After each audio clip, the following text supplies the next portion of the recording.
kita mulai. Assalamualaikum warahmatullahi wabarakatuh.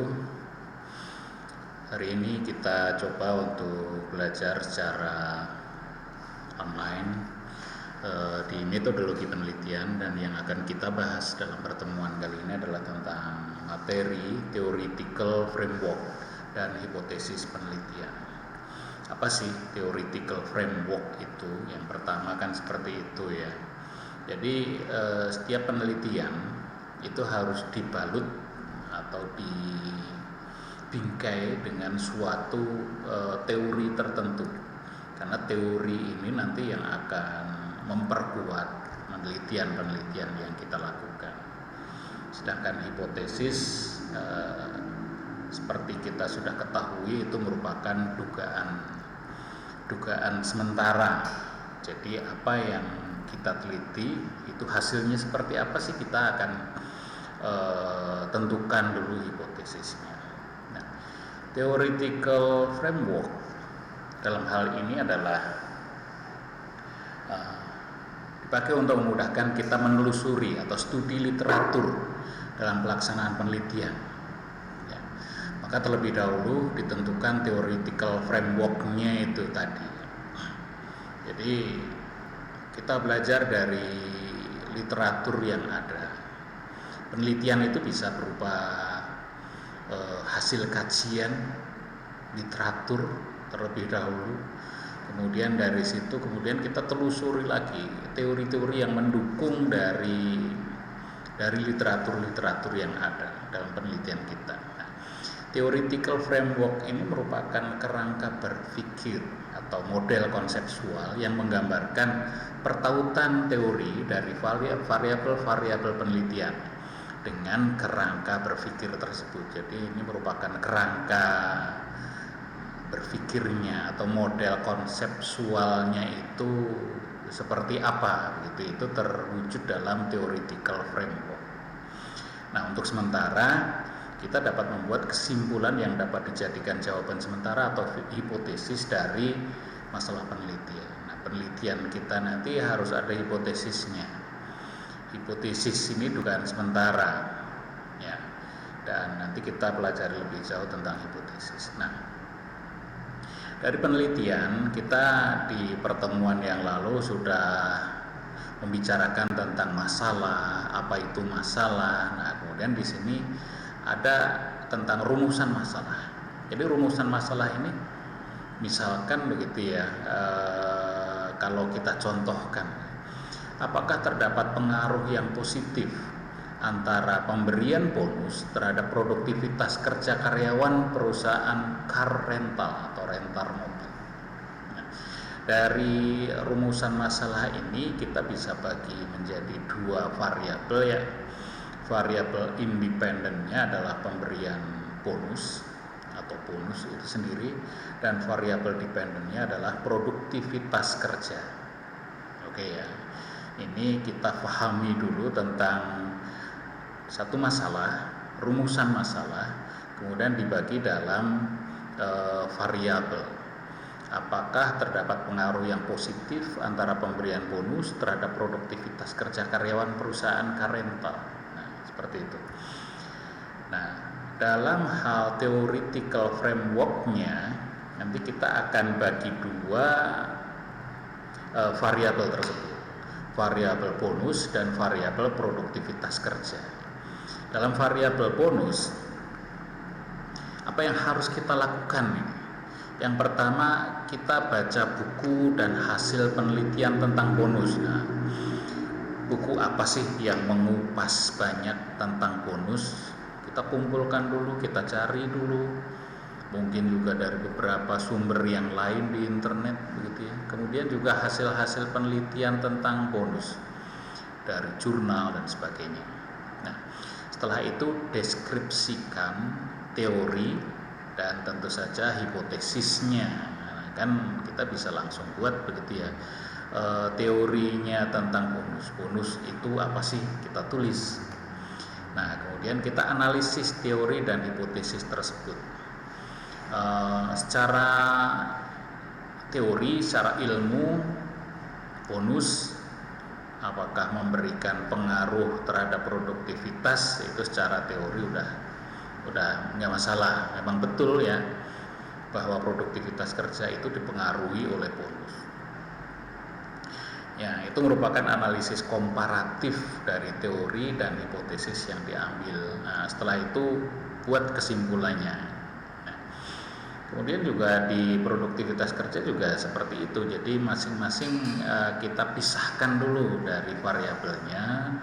Kita baca buku dulu dari hasil penelitiannya seperti apa, deskripsikan, analisis, kemudian bandingkan dan buat kesimpulannya. Nah, rumuskan hipotesis dari penggabungan kesimpulan variabel tersebut gitu ya. Nah, ini tentang yang pertama, theoretical framework-nya. Kemudian hipotesis penelitian. Hipotesis penelitian ini merupakan jawaban sementara dari suatu rumusan masalah. Kita merumuskan hipotesis berdasarkan kesimpulan yang didapat setelah studi literatur. Jadi kan suatu penelitian itu butuh studi literatur, membaca buku.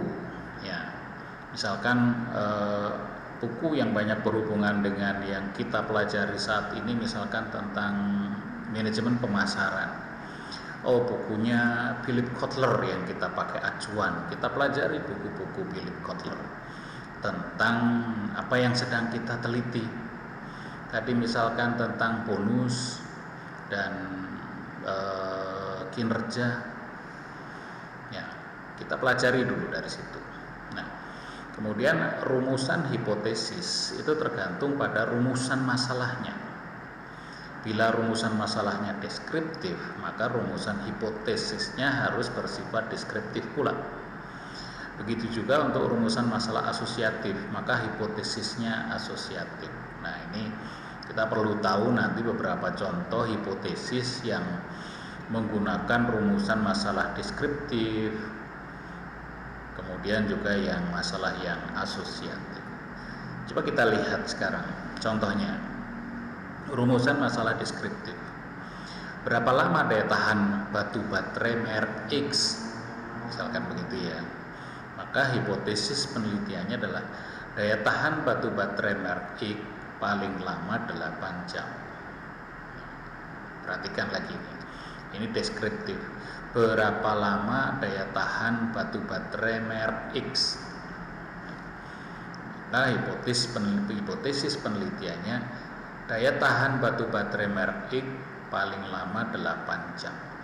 Itu hipotesis untuk masalah deskriptif. Kemudian rumusan masalah komparatif. Adakah perbedaan kinerja antara pegawai wanita dan pegawai pria di perusahaan X? Komparatif ya. Artinya ini mengcompare, membandingkan. Ya. Adakah perbedaan kinerja antara pegawai wanita dan pegawai pria di perusahaan X? Hipotesis penelitiannya adalah di perusahaan X, kinerja pegawai wanita lebih tinggi dibandingkan dengan kinerja pegawai pria. Nah, penelitian kita ini nanti akan menjawab, membuktikan kebenaran hipotesis yang kita sudah buat.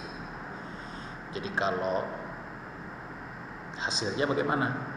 Apakah betul di perusahaan X kinerja pegawai wanita lebih tinggi dibandingkan dengan kinerja pegawai pria?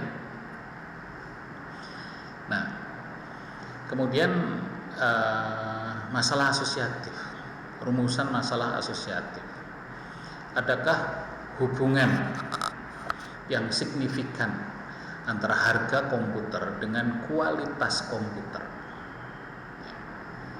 Adakah hubungan yang signifikan antara harga komputer dengan kualitas komputer? Perhatikan ini ya, variabelnya harga dan kualitas itu apakah berhubungan secara signifikan?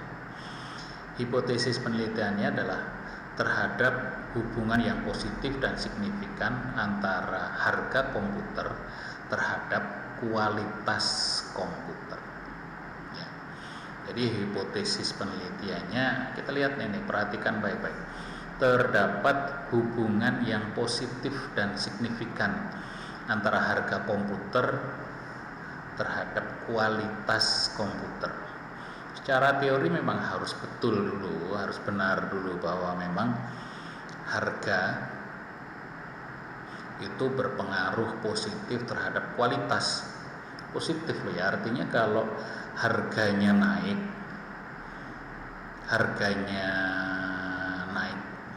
harganya tinggi, komputer yang harganya tinggi, pasti kualitas komputernya tinggi, gitu ya. Harganya rendah, kualitas komputernya pastinya rendah, gitu. Nah, oke. Jadi itu yang perlu saya sampaikan tentang materi ini, theoretical framework. Nah, silahkan saudara pelajari. Terutama dalam hal bagaimana sih dalam theoretical framework untuk mencari buku-buku referensinya, penelitian-penelitian tentang variabel yang digunakan, gitu ya. Nah itu coba dipelajari, kemudian kita praktekkan di minggu depan, gitu ya. Yang pertama, tugas saudara sudah saya sampaikan bahwa saudara membuat dulu judul penelitian untuk saudara, karena kan di minggu-minggu yang lalu sudah saya sampaikan tentang minatnya apa. Nah, sekarang setelah tahu minatnya, kemudian judulnya apa, boleh silahkan konsultasi dengan WA group yang sudah kita buat. Nah, baru kemudian masukkan ke link yang sudah saya buat di Edmodo. Oke, saya rasa begitu untuk hari ini. Terima kasih. Assalamualaikum warahmatullahi wabarakatuh. Selamat siang.